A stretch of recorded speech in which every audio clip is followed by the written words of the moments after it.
आप सब प्रभु प्रेमी आज थोड़ा सा समझें। लोग कहते धर्म, धर्म क्या है? धर्म कोई वस्तु नहीं है, कोई कपड़ा नहीं है, खाने का विषय नहीं है, पहनने का विषय नहीं है। हमारे शास्त्रों में कहा गया है धार्येति इति धर्मः, जो धारण किया जाए वो धर्म है। जैसे कि माता पिता का अपना धर्म है, बच्चों का अपना धर्म है, ब्राह्मण का अपना धर्म है, क्षत्रिय का अपना धर्म है, राजा का अपना धर्म है, प्रजा का अपना धर्म है, गुरु का अपना धर्म है, शिष्य का अपना धर्म है। तो जिस जगह पर आप उपस्थित हैं, जहां आप मौजूद हैं, चाहे जिस वंश में आपका जन्म हुआ है, वो आपकी अपने धर्म को आपको स्वीकार करना चाहिए। दूसरा, जिस पद पर आप बैठे हैं उस पद पे आपको उस पद की मर्यादा, उस पद का भी धर्म है, उसका भी आप पालन करें। समाज के प्रति आपका धर्म है, मानव होने के नाते मानव का भी धर्म है।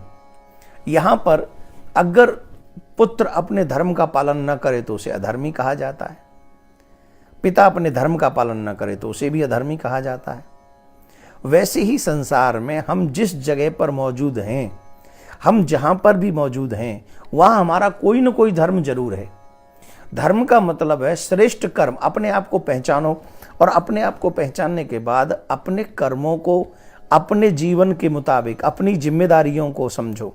और उस धर्म, जैसे सत्य बोलना धर्म है, सत्य ये सब के लिए धर्म है, लेकिन कई स्थितियों में वो सत्य बोलना भी अधर्म जैसा हो जाता है।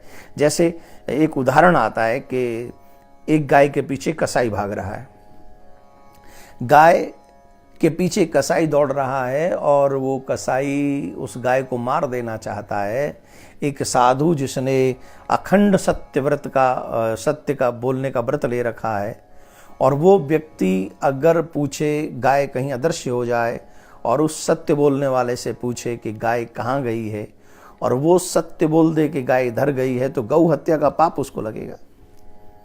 इस कंडीशन में सत्य ये नहीं है कि जिधर गौ गई है उधर आप बता दीजिए। इस कंडीशन में सत्य यह है कि जहां गौ के प्राण बचाए जा सकें, वो असत्य भी सत्य से बड़ा हो जाता है। तो इसीलिए कहा गया है कि भगवान की कथाएं सुने, सत्संग करे, क्योंकि जो चीजें हमें नहीं मालूम है वो चीजें हमें सत्संग से मालूम पड़ जाती है। अब कहने को अगर हम कहें कि ब्राह्मण था रावण, रावण के पास सब कुछ था, रावण के पास वो सारी व्यवस्थाएं थी जो आज के युग में हर किसी पे होना संभव नहीं है। मैं तो कहूँगा आज के युग में किसी पे भी नहीं है। बहुत बड़े बड़े राष्ट्र जो हैं, उनके जो प्रेसिडेंट हैं, पीएम हैं, जो भी लोग हैं, उन पे भी संभव नहीं है कि वो चीज़ें हों जो रावण पे थी। रावण ने काल को पाटी से बांध रखा था, रावण ने अग्नि को बांध रखा था, बंदी बना रखा था, पवन देव को रावण के पास जो था वो हम पे कैसे हो सकता? वो हम पे नहीं है। लेकिन एक बात है, रावण क्या था? रावण धर्मात्मा नहीं था। रावण धर्मात्मा नहीं था, इसीलिए रावण सब कुछ होने के बावजूद भी उस पे कुछ नहीं था। सब कुछ तो था लेकिन एक तरीके से कुछ भी नहीं था। क्यों नहीं था? क्योंकि वो धर्मात्मा नहीं था।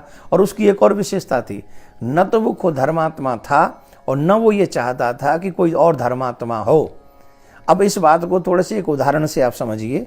ये उदाहरण एक आप ऐसे समझेंगे कि एक व्यक्ति को लाने के लिए एक व्यक्ति ने गाड़ी भेजी, और गाड़ी बहुत पुरानी थी, और गाड़ी जब बहुत पुरानी थी तो जब वो व्यक्ति आ रहा था तो उसने फ़ोन करके पूछा, क्यों साहब आपको गाड़ी में कोई असुविधा तो नहीं हुई? आपको गाड़ी कैसी लगी? गाड़ी ठीक है ना? बोले तुम्हारी गाड़ी में सब कुछ है, तुम्हारी गाड़ी बहुत अच्छी है, तुम्हारी गाड़ी बहुत विशेष बात एक है। बोले क्या? बोले हॉर्न को छोड़ के सब कुछ बजता है। मतलब जो बजना चाहिए वही नहीं बजता है, बाकी का सब बजता है। इसका मतलब है मनुष्य जीवन प्राप्त करने के बाद भी अगर हम लोग धर्म का पालन न करें तो हमारे पास सब कुछ हो तो भी व्यर्थ है, सब कुछ होते हुए भी व्यर्थ है।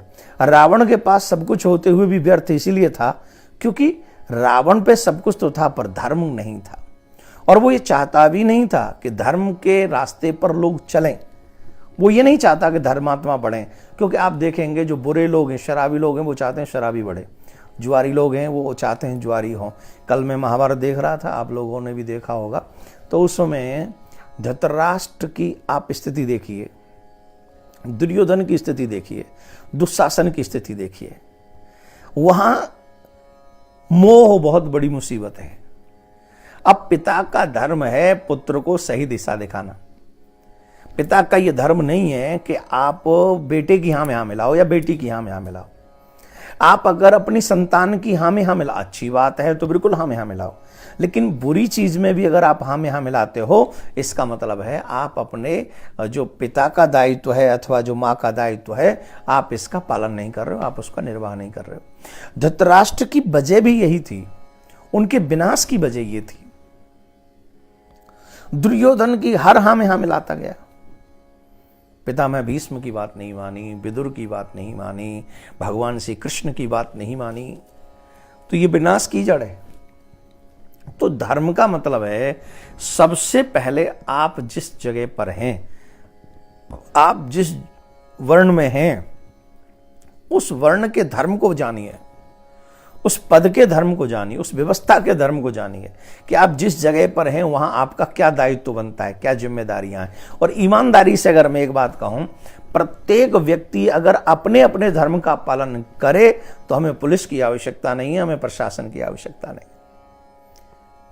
हमारी प्रॉब्लम ही यह है कि हम अपने धर्म का पालन नहीं करते हैं, अपितु दूसरे के धर्म में जरूर हम लोग जो है टांग अड़ाते हैं। आप हमारे ही धर्म की स्थिति देख लीजिए कि हम लोग बेटा जब पिताजी डांटते हैं तो पिताजी से बच्चा कहता है डैड यू डोंट नो, पापा आप जानते नहीं हो, पिताजी आप जानते नहीं हो, ये होना चाहिए और ये नहीं होना चाहिए, आप इस बात को नहीं जानते। तो ये एक तरीके से दुर्भाग्य ही है कि पिता अगर कोई अच्छी बात बता भी रहे हैं तो भी उनको समझ में नहीं आ रहा है। तो हमको क्या करना चाहिए, हमको अपने धर्म की पहचान करनी चाहिए। पुत्र का काम है, पुत्र का धर्म क्या है, अपने माता पिता की आज्ञा का पालन करे। पिता का धर्म क्या है, माँ बाप का धर्म क्या है, अपने बच्चों को सही राह दिखाए। राजा का धर्म क्या है, ईमानदारी से प्रजा का पालन करे। प्रजा का धर्म क्या है, ईमानदारी से टैक्स भरे और राजा का रिस्पेक्ट करे, सम्मान करे। बड़े भाई का धर्म क्या है, छोटे भाई का धर्म क्या है, पति का धर्म क्या है, पत्नी का धर्म क्या है। अगर हम इन रूपरेखाओं को समझ लें और हमें जो भगवान ने भूमिका दी है, अगर हम उस भूमिका पे खरे उतर जाएं, तो निश्चित तौर पर हमारा जीवन सुखी ही होने वाला है, दुखी होने वाला नहीं है। एक और बात मैं आपको बता दूं, संसाधनों से आपका जीवन कभी सुखी होने वाला नहीं। संसाधनों से आपका जीवन कभी सुखी होने वाला नहीं है, बल्कि धर्म परायण होने से ही आपका जीवन जो है संतुष्टित होगा और आनंदित होगा और सुखी होगा।